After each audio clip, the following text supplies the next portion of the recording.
So before cleaning this sofa, we're just going to do a quick patch test. Because these cushions don't come off, they're fixed.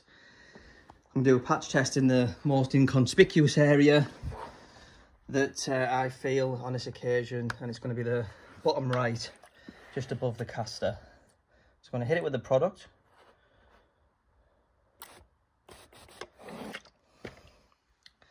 And I'm going to feel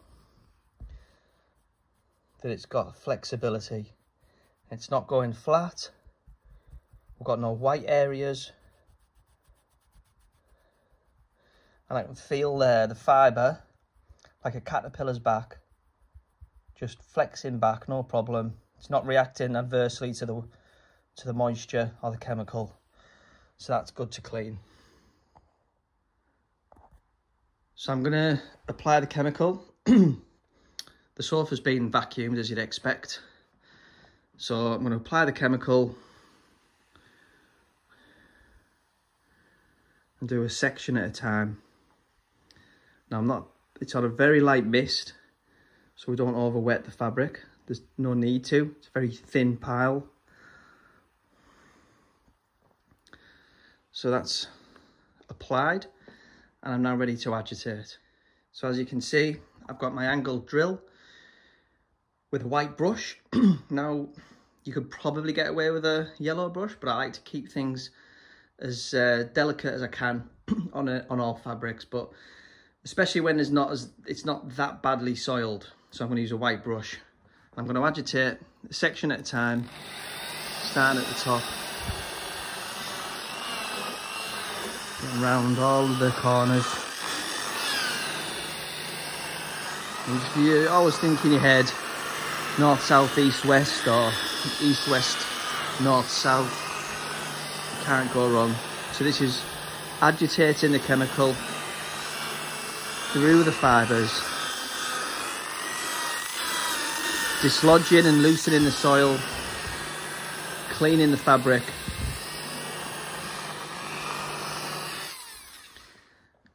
Before we rinse it. I'm going to leave that probably 5 minutes. Key here is that it doesn't dry, so as long as it's still damp, it'll extract, no problem. But before I do that, I'm going to start applying the chemical and agitating that section of the seat cushion, and obviously the back cushion.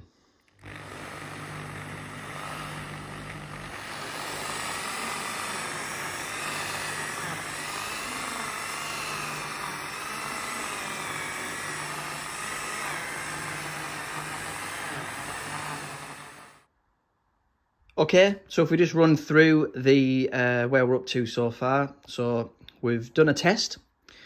We've added the chemical. The chemical was lukewarm, so there's the heat. We've agitated the chemical through the fabric.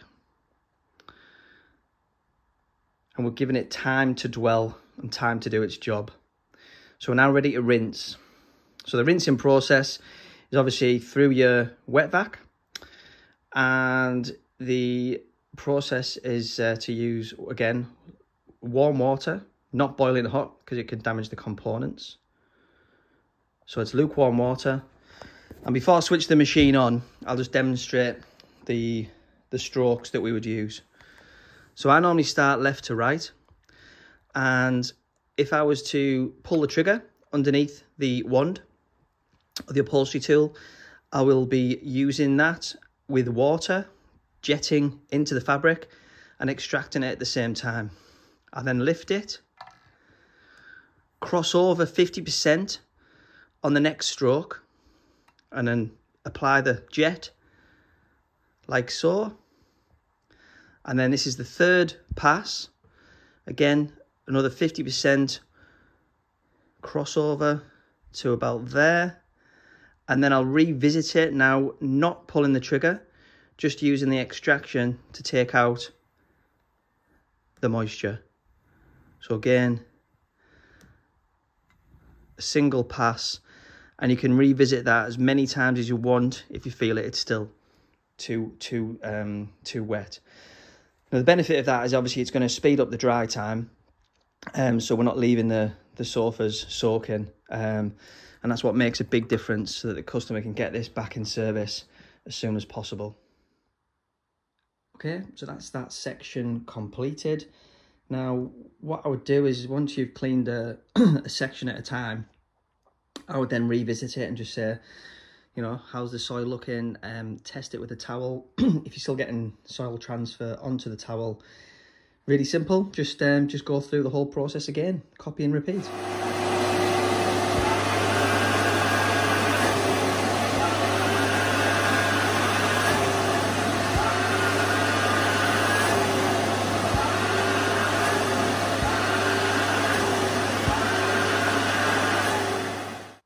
Okay, now that the sofa's been cleaned, gone over any areas that I felt like it needed revisiting, you do a quick test.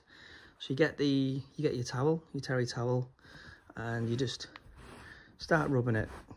Fold it into a brick, start rubbing the sofa, and then checking for transfer. If there's no transfer, or a tiny bit of transfer, then the sofa's clean. This takes off the rest of the soil that's in the fibres.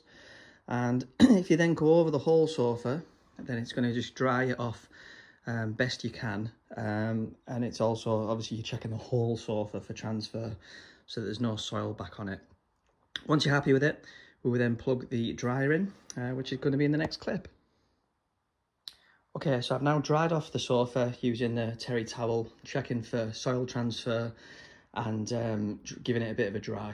So last stage will be to get the dry pad on, give it a really good dry. Now you can either place the dry pod on the seat cushions, or you can angle it in that way to give it full coverage, or you can even put it on the floor to, you know, obviously I'm directed at the sofa to give it a dry.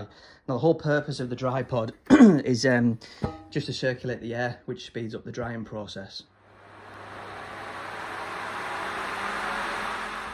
Okay, so if we go back to the training and we talk about, you know, visible dirt and real dirt, the sofa that I've just cleaned, to be honest, didn't really have much visible soil. So what I'd expect to see in the waste tank is obviously emulsified allergens, body oils, bacterias, dust. So, you know, I'm expecting to see something that's not that dark in colour, probably like maybe a sort of a milky tea, but let's have a look.